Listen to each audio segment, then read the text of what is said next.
protesters are back, but in place of ordinary citizens, now they're battle-hardened fighters. They're the same slogans as last year.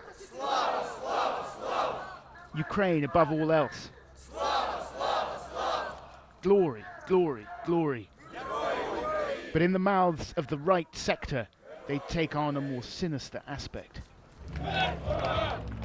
Well, there can be few more poignant depictions of how unfinished Ukraine's revolution is than this sight. All of these people bearing the banners of the far-right group, these people who helped overthrow Ukraine's pro-Russian president a year and a half ago. And they've been telling me that they want to bring down this president as well. The banner of the right sector harks back to a Ukrainian nationalist movement from the 1940s.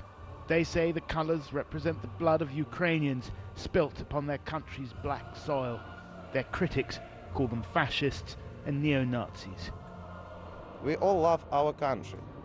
If we love our country, we are neo-Nazis or not? I think not.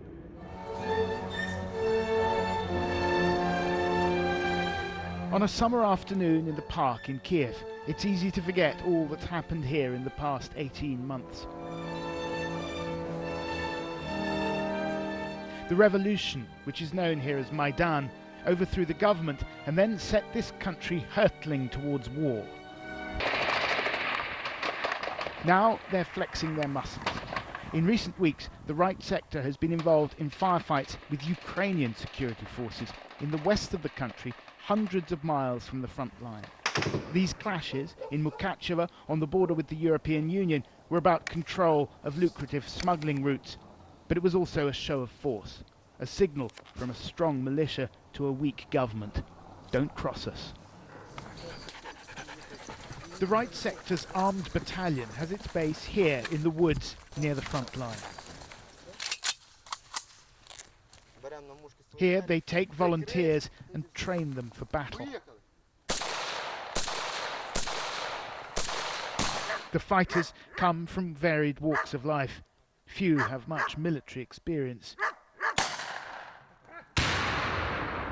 Most of these guys don't really know what they're doing. This bloke's a farmer from western Ukraine, and that's a grenade launcher he's got.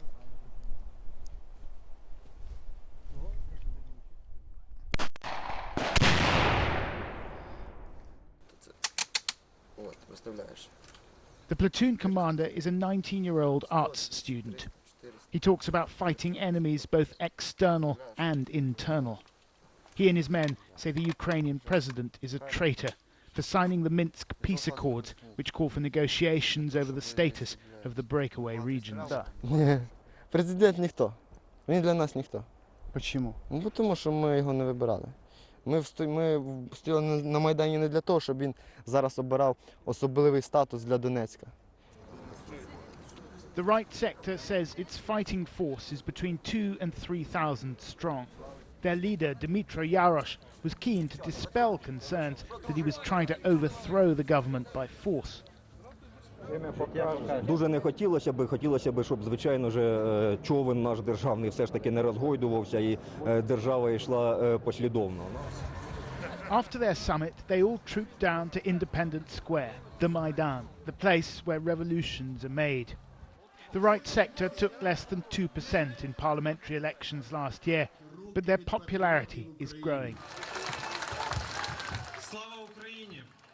There's the view from the top of the Eagle. So it looks like that there is not too much wind on the top, so it's soaring. And we can see that Jacques Olivier is controlling the flight. The masked crusader is easy to spot when he flies through the streets on this custom-built, three-wheeled Chibat pod.